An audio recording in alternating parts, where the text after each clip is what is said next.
Online class में आपका स्वागत है। मैं प्रवीण कुमार चंदेल, सहायक आचार्य वनस्पति शास्त्र, राजकीय महाविद्यालय बाड़मेर। आज का जो हमारा टॉपिक है वो बीएससी पार्ट फर्स्ट के विद्यार्थियों के लिए है, जो उनके विषय वनस्पति शास्त्र के प्रथम प्रश्न पत्र शैवाल, लाइकेन एवं ब्रायोफाइटा से संबंधित है। आज का हमारा टॉपिक है मार्केंशिया, संरचना और कायिक जनन। यह टॉपिक जयनारायण विश्वविद्यालय के पाठ्यक्रम अनुसार इस प्रश्न पत्र की इकाई चतुर्थ में शामिल किया गया है। सबसे पहले हम देखते हैं मार्केंशिया की वर्गीकृत स्थिति। मार्केंशिया को डिवीजन ब्रायोफाइटा में रखा गया है। इसका जो पादप शरीर होता है वो थैलसनुमा होता है। वर्ग हेपेटिकोप्सिडा के अंदर है, जिसमें हम देखते हैं कि जो राइजोइड्स हैं या मूलाभास हैं वो दो प्रकार के पाए जाते हैं। एक कोशिकीय होते हैं और अशाखित होते हैं। गण मार्केंशियल्स के अंदर रखा गया है। मार्केंशिया को कुल मार्केंशियसी हैं और वंश मार्केंशिया हैं। तो हमने पिछली ऑनलाइन क्लास में रिक्शिया के वर्गीकरण के बारे में बात की थी। तो हम देखते हैं कि गण मार्केंशियल्स के अंदर आपके रिक्शियसी कुल के अंदर रिक्शिया है और मार्केंशियसी कुल के अंदर मार्केंशिया हैं।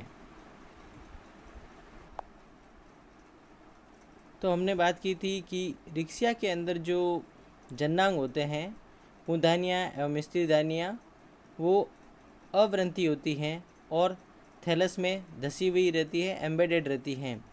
तो हम ये देखें कि रिक्शियसी के अंदर रिक्शिया है, जिसके अंदर इस प्रकार का फीचर पाया जाता है।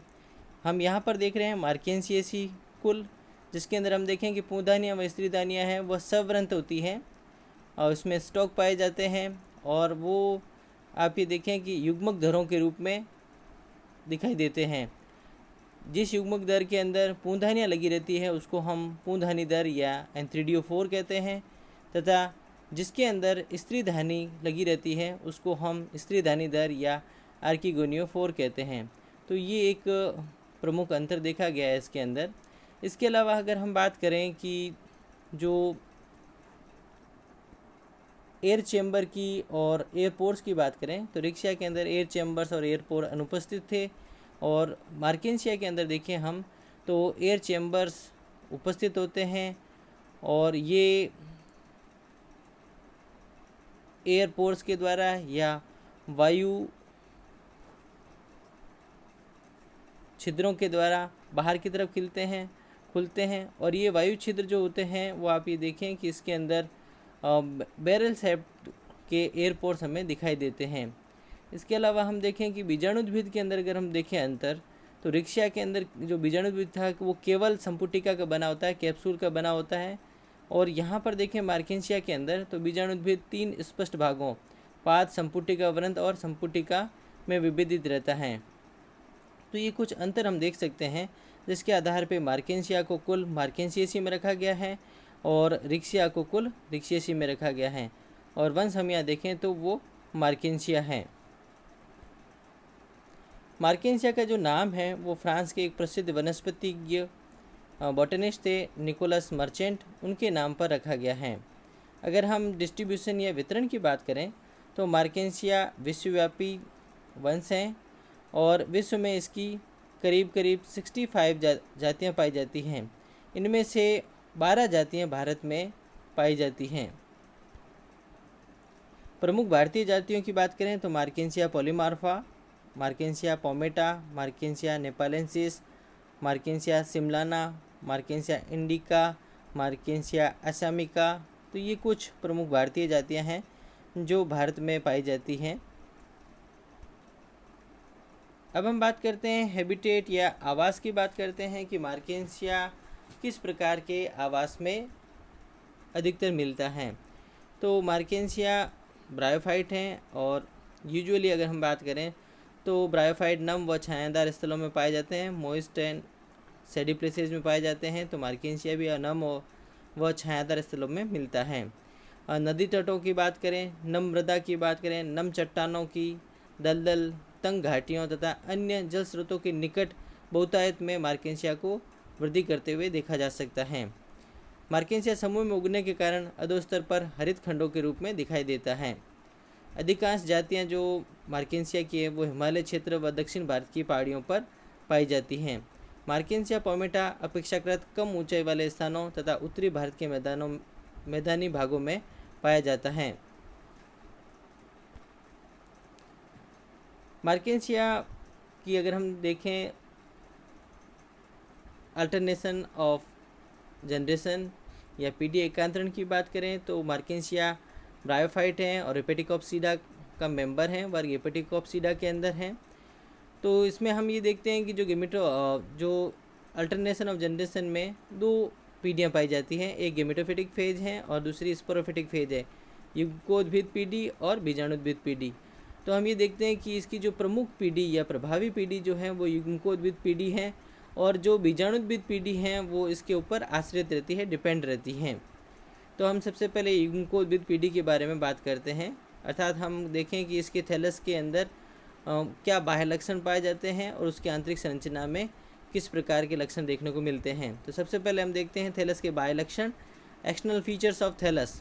जो मार्केंसिया का जो थैलस होता है वो श्यान, प्रोस्टेट, चपटा, फ्लैट, पृष्ठाधारी, डॉर्सी वेंट्रल तथा द्विभाजी शाखित, डाइकोटोमसली ब्रांच्ड होता है। इसका थैलस रिक्शा की तुलना में बड़ा होता है, वह चमकीले हरे रंग का होता है। विभिन्न जातियों में थैलस 2 से 10 सेंटीमीटर लंबाई का होता है। तो हम यहाँ देख सकते हैं ये मार्केंसिया के थैलस का डायग्राम है, जिसमें हम स्पष्ट रूप से देख सकते हैं कि ये रिक्शा की तुलना में काफ़ी बड़ा दिख रहा है और जो है रंग की बात करें तो चमकीला हरा दिखाई दे रहा है। इसी के साथ हम देख सकते हैं कि ये प्रोस्टेट है और ज़मीन पे फैला हुआ है और डाइकोटोमसली ब्रांच्ड या द्विभाजी शाखित है। डॉर्सी वेंट्रल है, अर्थात इसके अंदर ऊपर की सतह है जिसको हम डॉर्सल या अपाक्ष सतह कहते हैं और नीचे की जो वेंट्रल या अधर या अभ्यक्ष सतह कहते हैं। इसके अंदर आप ये देख सकते हैं कुछ स्पेशल फीचर्स के रूप में, यहाँ आप ये स्ट्रक्चर देख सकते हैं, ये स्ट्रक्चर इसकी जो मिडरिब हैं उसके सहारे आप देख सकते हैं विशिष्ट प्रकार के पैरेनुमा संरचनाएं दिखाई देती है पंक्ति के अंदर। इन विशिष्ट गोलाकार संरचना को, जिनकी अगर हम बात करें कि इनका जो व्यास है या डायमीटर हैं वो करीब करीब आप देखें 1.8 मिलीमीटर और से लेके 2 मिलीमीटर तक देख सकते हैं और इसकी जो ऊंचाई है वो 3 मिलीमीटर तक देखी जा सकती है। ये पैरेनुमा जो संरचना है वो गैमा कप है, गैमा धानी है।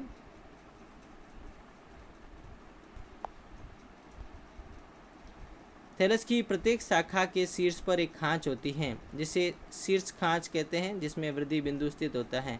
तो एपिकल नोच आप देख सकते हैं थैलस के शीर्ष बिंदु पे। शाखा के मध्य भाग में स्पष्ट मध्य सिरा होती है। संपूर्ण अपाक्ष सतह पर सुस्पष्ट बहुकोणीय क्षेत्र दिखाई देते हैं। तो जो इस थैलस की जो डॉर्सल सरफेस है या हम कहें अभ्यक्ष सतह है, और डॉर्सल या अपाक्ष सतह की बात करते हैं हम ऊपरी सतह की, तो उस पर पॉलीगोनल एरिया दिखाई देते हैं, बहुकोणीय क्षेत्र दिखाई देते हैं हमें।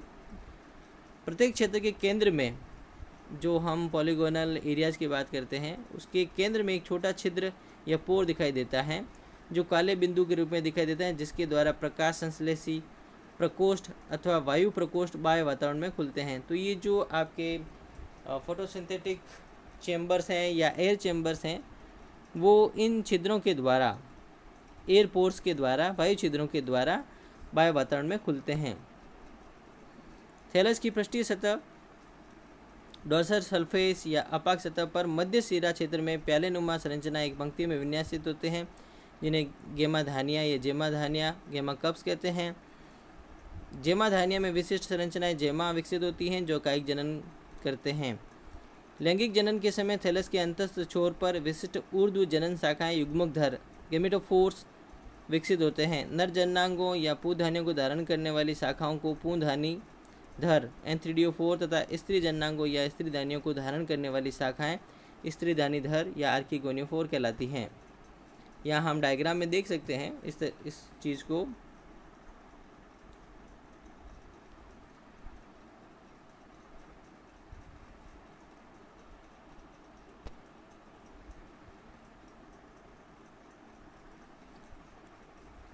ये जो ए डायग्राम है, आप ये देखें ए डायग्राम, जिसके अंदर आपको गेमा कप भी दिखाई दे रहे हैं, और ये जो थैलस हैं उसके अंदर आप ये देख सकते हैं कि अंतस्थ या शीर्षस्थ भाग पर आप देखें कि एक डिस्क नुमा संरचना दिखाई दे रही है आपको यहाँ पर।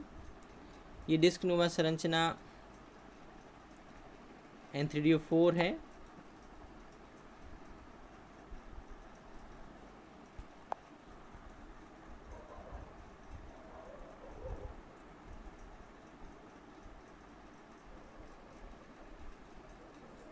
ये संरचना आपकी N3DO4 है, जिसमें आपके ऊपर डिस्क लगी हुई है, जिसके अंदर आप देख सकते हैं कि पूंछदानियाँ लगी रहती हैं। तो ये डायग्राम आपका N3DO4 का है। और बी डायग्राम अगर हम बात करते हैं तो बी डायग्राम आपका आर्किगोनियो4 या स्त्रीदानी धर का है। ये भी आपको अंतस्थ सिरे पे लगी हुई दिखाई दे रही है, और इसके अंदर आप ये देखें कि इस तरह से एक डिस्क है जिसके ऊपर रेज लटकी हुई आपको दिखाई दे रही है। तो दोनों में सुस्पष्ट अंतर आपको दिखाई दे रहा है कि N3DO4 के अंदर डिस्क जो है वो अलग टाइप की है, आर्किगोनियो4 के अंदर आपको डिस्क जो दिखाई दे रही है उसके अंदर आप देख सकते हैं रेज दिखाई देती है जो नीचे की तरफ लटकी हुई दिखाई देती हैं।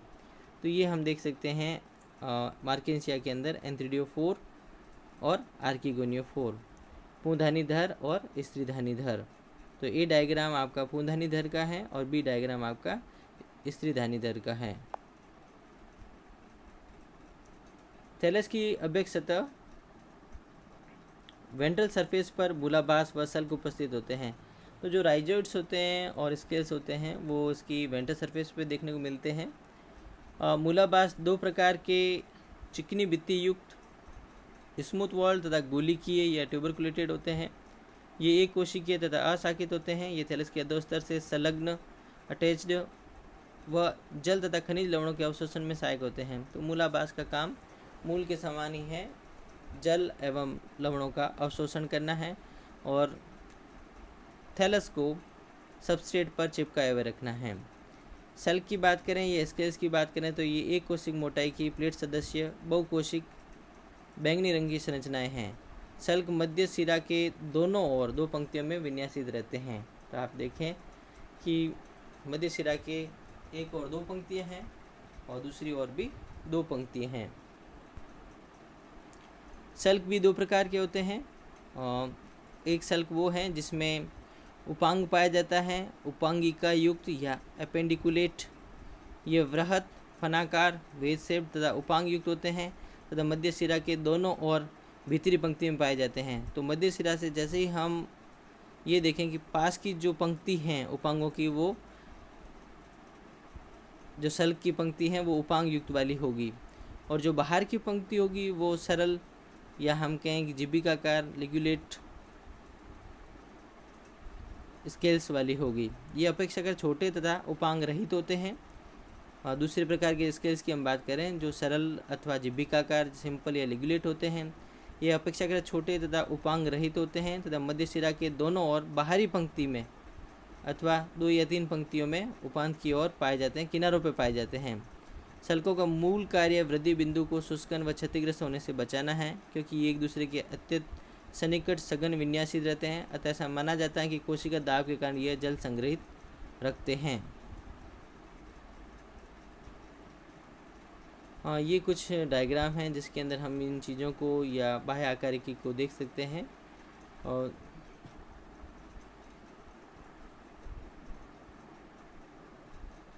जो प्रथम डायग्राम है या हम फर्स्ट डायग्राम की बात करें जिसमें हमने ये कहा था कि यहाँ पर आपको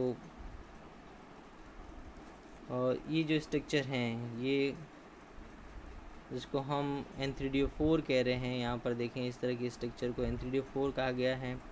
और यहाँ पर एक स्ट्रक्चर आपको दिखाई दे रही है जो नीचे की तरफ रेज के रूप में लटकती हुई पेल्टेड के समान दिखाई देती हैं। तो वो आर्किगोनियो4 या स्त्रीधानीधर है। तो ये स्त्रीधानीधर है और बाकी सारे आप देखें वो पूंधनिधर है इसके अंदर, थैलस के अंदर। और यहाँ आप स्पष्ट रूप से देख सकते हैं इस डायग्राम के अंदर, जिसमें आपको सारे के सारे स्त्रीधानीधर नज़र आते हैं जो थैलस के ऊपर एक व्रंत के ऊपर लगे हुए हैं। तो हमने यही कहा कि इसके अंदर जो जन्नांग होते हैं वो व्रंत नुमा संरचनाओं पर लगे होते हैं, युग्मकधर जो होते हैं। तो यहाँ जो स्त्रीधानी को धारण करने वाला युग्मकधर है वो स्त्रीधानीधर या आर्किगोनियोफोर कहलाता है।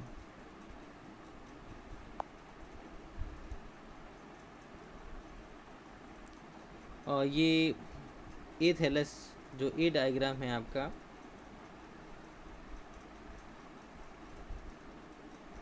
ए डायग्राम में हम देखें कि ये रिक्शा के थैलस का डायग्राम, मार्केंसिया के थैलस का डायग्राम है।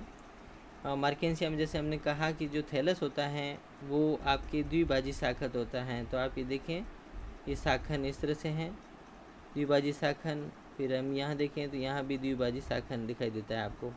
और यहाँ पर आपको शीर्ष के ऊपर एपिकल नोच या शीर्ष खांच दिखाई देती हैं जहाँ इनके वृद्धि बिंदु पाए जाते हैं। और मध्य सिरा के ऊपर आप देख सकते हैं पहले नुमा संरचना एक पंक्ति में लगे हुए हैं मिड रिब्स के ऊपर। और इसकी निचली सतह पे आपको राइजोट्स दिखाई देते हैं, मूलाभास दिखाई देते हैं। ये थैलस का आपका बी जो डायग्राम है वो अधर सतह को दिखाता है, जिसमें आप ये देख सकते हैं कि मिड रिब के एरिया के अंदर आप देखें क्या है, राइजोइड्स हैं। और राइजोइड्स के जस्ट पास में आप देखें कि अपेंडिकुलेट स्केल्स हैं जिसमें उपांग लगे होते हैं। और सबसे किनारे की तरफ की भी बात करें, उपांग की तरफ, तो सिंपल स्केल्स या लिगुलेट स्केल्स दिखाई देते हैं। और हमने ये भी बात कही कि जो डॉर्सल सतह है थैलस की, उसके ऊपर आपको पॉलीगॉन्स एरिया दिखाई देते हैं और बीच के अंदर काला डॉट दिखाई देता है जो इसका वायु छिद्र होता है। और ये जो डायग्राम है डॉर्सल सरफेस का वो मैग्नीफाइड डायग्राम है, जिसमें हम ये देख सकते हैं बीच की तरफ मूलाभास हैं। और ये यहाँ देखें प्रथम पंक्ति के अंदर जो स्केल्स लगे हुए हैं उसके ऊपर आपको अपेंडेजेस दिखाई दे रहे हैं यहाँ पर। और जो दूसरी लाइन है वो सिंपल स्केल्स की है जिसमें किसी प्रकार के अपेंडेजेस नहीं दिखाई दे रहे हैं।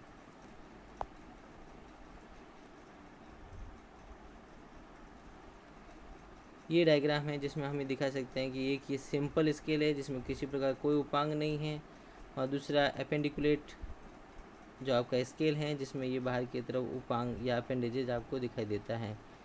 तो ये नीचे वाली बॉडी ये काय है, ये बीच के अंदर नेक वाला पोर्शन है और उससे जुड़ा हुआ उपांग है। एफ डायग्राम के आप देख सकते हैं मूलाभास की संरचनाएं, दो प्रकार के मूलाभास हैं। प्रथम प्रकार के जो हैं वो स्मूथ वॉल्ड हैं और चिकनी भित्ति वाले, इसकी जो आंतरिक जो भित्ति होती हैं वो एकदम स्मूथ होती हैं। और दूसरे आपके ट्यूबरकुलेटेड हैं जिसके अंदर पेज लाइक इन ग्रोथ दिखाई देती हैं जो आंतरिक सतह होती हैं।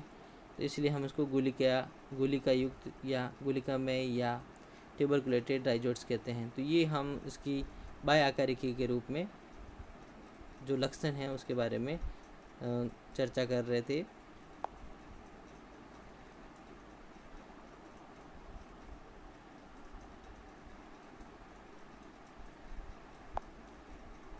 फिर हम देखते हैं थैलस की एनाटॉमी या शारीरिक संरचना की बात करते हैं। जो मार्केंसिया का जो थैलस हैं उसके अंदर आंतरिक रूप से क्या क्या लक्षण पाए जाते हैं उसकी बात करते हैं। तो मार्केंसिया के जो थैलस हैं उसकी आंतरिक संरचना अगर हम रिक्शा से तुलना करते हैं तो रिक्शा की तुलना में जटिल होती है। और थैलस मध्य सिरा क्षेत्र में मोटा होता है और किनारों की ओर धीरे धीरे पतला होता जाता है। थैलस के अंदर अगर हम BTS सेक्शन देखें, इसका वर्टिकल ट्रांसफर सेक्शन देखते हैं, उदग्र अनुप्रस्थ काट देखते हैं, तो ऊपरी जो क्षेत्र हैं वो फोटोसिंथेटिक रीजन या प्रकाश संश्लेषी क्षेत्र होता है और नीचे वाला जो होता है रंगहीन संग्रह क्षेत्र या स्टोरेज रीजन में विभेदित होता है। थैलस की अपाक सतह या डॉर्सल सतह की और प्रकाश संश्लेषी क्षेत्र में विभेदित रहता है जिस पर ऊपरी अधिचर्म का आवरण होता है, पर एपिडर्मिस पाई जाती है। अधिचर्म की कोशिकाएं पतली भित्ति की व क्लोरोफिल युक्त होती हैं। अधिचर्म में अनेक ढोलक की आकृति के रंध्र पाए जाते हैं जो नीचे स्थित वायु प्रकोष्ठों में खुलते हैं। तो यहाँ जो बैरल शेप्ड पोर पाए जाते हैं जो एयर चैम्बर्स से खुलते हैं। प्रत्येक रंध्र 4 से 8 अध्यारोपित कोशिका वलयों या सोपानों द्वारा परिबद्ध रहता है तथा प्रत्येक सोपान में 4 से 5 कोशिकाएं होती हैं। इस प्रकार प्रत्येक रंध्र में 16 से 40 कोशिकाओं द्वारा घिरा रहता है। प्रत्येक छिद्र मध्य में चौड़ा व किनारों पर संकरा होता है, जिसके कारण ढोलक सदस्य या बैरल शेप दिखाई देता है। इसके अतिरिक्त छिद्र का कुछ भाग अधिचर्म सतह पर उभरा हुआ व शेष अधिचर्म से नीचे रहता है।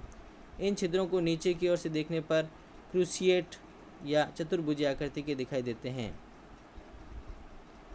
अधिचर्म के नीचे वायु प्रकोष्ठों की एक क्षैतिज पंक्ति होती है जो एक दूसरे से एक कोशिक पंक्ति के पटों द्वारा पृथक रहते हैं। पट 3 से 4 क्लोरोप्लास्ट युक्त कोशिकाओं से निर्मित होते हैं। प्रत्येक कोष्ठ के तल फ्लोर से अनेक सरल या शाखित क्लोरोफिल युक्त कोशिकाओं के तंतु विकसित होते हैं। इन्हें प्रकाश संश्लेषी तंतु कहते हैं, फोटोसिंथेटिक फिलामेंट कहते हैं, जो थैलस का प्रमुख प्रकाश संश्लेषी ऊतक हैं। वायु प्रकोष्ठों का परिवर्धन व्युत्तीजन साइजोजीनियसली द्वारा होता है। अर्थात हम ये देखते हैं कि निर्माण की प्रारंभिक अवस्था के अंदर इनके अंदर किसी भी प्रकार का वायु प्रकोष्ठ नहीं पाए जाते हैं, लेकिन जो ये कोशिका पट पाए जाते हैं उसकी एक दूसरे से अलग होने से बीच के अंदर का प्रकोष्ठ या चैम्बर का निर्माण होता है, जिससे एयर चैम्बर या वायु प्रकोष्ठ बनते हैं। संग्रह क्षेत्र प्रकाश संश्लेष क्षेत्र के नीचे उपस्थित क्लोरोप्लास्ट रहित मृदुतकी कोशिकाओं से बना होता है।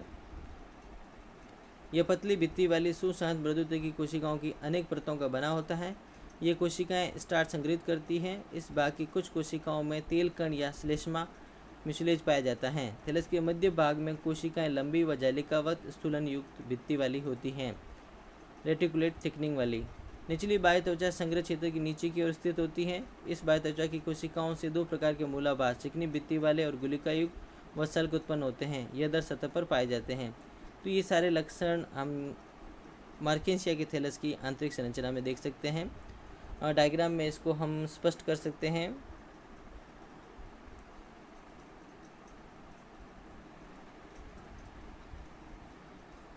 यहाँ आप डायग्राम देख सकते हैं। इसके अंदर ये जो थैलस है उसका वीटीएस सेक्शन है, वर्टिकल ट्रांसफर सेक्शन है, उदग्र अनुप्रस्थ काट है, जिसमें आप ऊपर की तरफ इस एरिया में आप देखें कि जो फोटोसिंथेटिक रीजन है और नीचे वाला जो एरिया है वो आपका संग्राही या संचायक क्षेत्र है।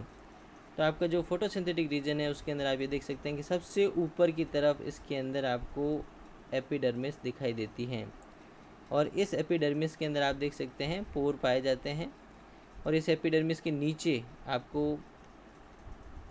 एयर चैम्बर दिखाई देते हैं जो पोर्स के द्वारा बाहर की तरफ खुलते हैं।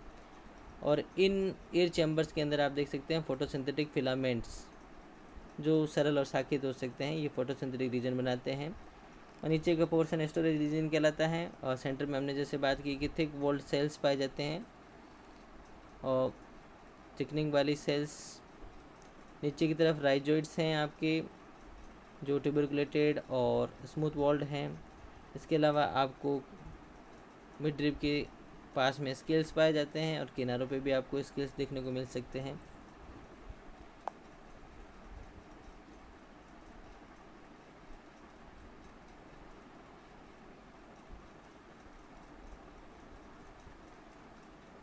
तो ये एनलार्ज डायग्राम है जिसके अंदर हम इस चीज़ों को देख सकते हैं। बैरल्स ऑफ पोर दिख रहा है जिसके द्वारा आपका एक चेम्बर बाहर की तरफ खुलता है। उसके जो फर्श हैं उसके ऊपर फोटोसिंथेटिक फिलामेंट लगे हुए हैं और ये उसकी अपर एपिडर्मिस हैं जिसके अंदर आप देख सकते हैं इस तरह की ये फोटोसिंथेटिक रीजन बनाते हैं। और नीचे का जो रीजन है वो आपका स्टोरेज रीजन है, संचयी क्षेत्र है और जिसके केंद्र में आपको थिक वॉल्ड सेल दिखाई दे रही है इसके अंदर। और नीचे के क्षेत्र में आपको राइजोइड्स दिखाई दे रहे हैं और उसके अलावा स्केल्स दिखाई दे रहे हैं।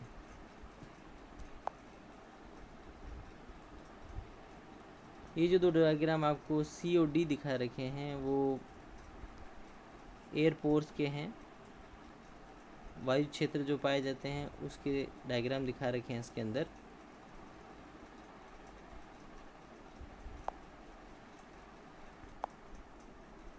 तो ये जो 2 डायग्राम हैं सी डायग्राम और डी डायग्राम जो